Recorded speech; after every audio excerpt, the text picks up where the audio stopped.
الحمدللہ رب العالمین والصلاة والسلام علی سید الانبیاء والمرسلین اما بعد فاعوذ باللہ من الشیطان الرجیم بسم اللہ الرحمن الرحیم نولہ ما تولی کہ جدھر انسان چلتا ہے ہم اسے ادھر ہی چلنے دیتے ہیں۔ اور اللہ تعالیٰ فرماتا ہے انا ہدیناہ السبیل اما شاکرا و اما کفورا۔ اور اللہ فرماتا ہے فَأَلْهَمَهَا فُجُورَهَا وَتَقْوَاهَا کہ ہم نے اسے سمجھ دی اس کو بدکاری کی اور بچ کر چلنے کی۔ ہم نے اسے راہ دکھائی، اب وہ خواہ شکر کرے خواہ ناشکری کرے۔ اور اسی طرح اللہ تعالیٰ فرماتا ہے وَنُقَلِّبُ أَفْئِدَتَهُمْ وَأَبْصَارَهُمْ اور ہم بھی ان کے دلوں کو اور ان کی نگاہوں کو پھیر دیں گے۔ اصل میں یہ دل اللہ کے ہاتھ میں ہیں، یہ جیسا چاہے انہیں پھیرتا ہے، اس کے چاہنے سے ہی یہ پھرتے ہیں۔ اور اسی کی طرف یہ اگلی آیت میں اشارہ ہے فَلَمَّا زَاغُوا أَزَاغَ اللَّهُ قُلُوبَهُمْ بس جب وہ لوگ ٹیڑھے ہی رہے تو اللہ نے ان کے دلوں کو ٹیڑھا کر دیا۔ فَلَمَّا زَاغُوا جب وہ ٹیڑھے ہوئے یا ٹیڑھے رہے أَزَاغَ اللَّهُ قُلُوبَهُمْ بس اللہ نے چھوڑ دیا انہیں ٹیڑھے ہونے میں ہی، بس انہیں ٹیڑھا ہی کر دیا۔ تو اصل میں یہ دل ایک حالت پہ نہیں رہتا، یہ خیال کے ساتھ، جس طرح کہ امام غزالی فرماتے ہیں کہ یہ خیال کے ساتھ بدلتا ہے، جیسا خیال اس کی ویسی حالت ہو جاتی ہے۔ اس چیز کا ذکر آپ صلی اللہ علیہ وسلم نے ایک حدیث شریف میں کیا ہے جو کہ مسلم شریف کی حدیث ہے کہ آپ صلی اللہ علیہ وسلم نے فرمایا اللہم مصرف القلوب صرف قلوبنا علی طاعتک اے اللہ دلوں کو پھیرنے والے ہمارے دلوں کو اپنی طاعت پر پھیر دے،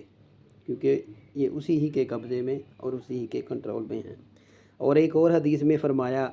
کہ یا مقلب القلوب ثبت قلبی علی دینک کہ اے دلوں کو پھیرنے والے میرے دل کو اپنے دین پر جما دے۔ یہ ترمذی شریف کی حدیث ہے، پہلے والی مسلم شریف کی تھی۔ یہ جو دعا کی ہے، یہ دو دعائیں نقل ہیں کہ اللہم مصرف القلوب صرف قلوبنا علی طاعتک یا مقلب القلوب ثبت قلبی علی دینک اے دلوں کے پھیرنے والے میرے دل کو اپنے دین پر جما دے، اپنے دین پہ قائم رکھ، اپنے دین پہ ثابت رکھ۔ یہ دوسری حدیث ام سلمہ رضی اللہ تعالی عنہ سے مروی ہے۔ آپ نے فرمایا ایک دفعہ میں نے بھی آپ سے یہ سوال کیا کہ آپ یہ دعا کیوں کثرت سے پڑھتے ہیں؟ تو آپ صلی اللہ علیہ وسلم نے فرمایا اے ام سلمہ کوئی بھی شخص ایسا نہیں جس کا دل اللہ کی انگلیوں میں سے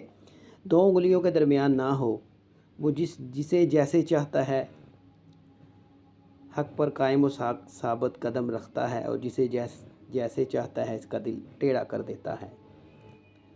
پھر راوی نے یعنی حضرت معاذ نے آیت ربنا لا تزغ قلوبنا بعد اذ ہدیتنا پڑھی کہ اے ہمارے رب ہمیں ہدایت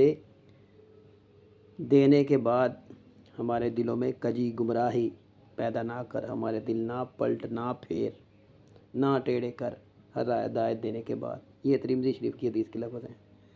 کہ اللہ تعالیٰ جب چاہے دلوں کو پھیر دیتا ہے، لیکن اکثر پھیرتا ادھر ہی ہے جہاں بندے کا دل پھرتا ہے، جیسا کہ آیت میں آیا ہے سورہ نساء نولہ ما تولی جدھر انسان چلتا ہے ہم اسے ادھر ہی چلنے دیتے ہیں۔ اس میں اللہ کا کوئی قصور نہیں، اللہ نہیں چلاتا تمہیں، کوشش چاہت ہماری ہوتی ہے، میلان رغبت ہمارا ہوتا ہے، ہم اس رستے کو چنتے ہیں، تو خالق اللہ تعالیٰ ہے، کاسب ہم ہی ہیں، جیسا کہ سورہ کہف میں فرمایا فمن شاء فلیؤمن ومن شاء فلیکفر جو چاہے ایمان لے آئے، جو چاہے کفر اختیار کرے، یعنی اختیار ہے بندے کو۔ اور ایک جگہ فرمایا ما کسبت علیہا مکتسبت جو اچھے کام کرے اس کا فائدہ اسی کو پہنچے، جو برے کام کرے اس کا نقصان بھی اسی کو پہنچے، جیسا کہ انا ہدیناہ السبیل و اما شاکرا و اما کفورا اور ہم نے اسے راہ دکھائی جو خواہ وہ شکر گزار بنے خواہ نہ شکر کی کرے۔ ولا یرضی لعبادہ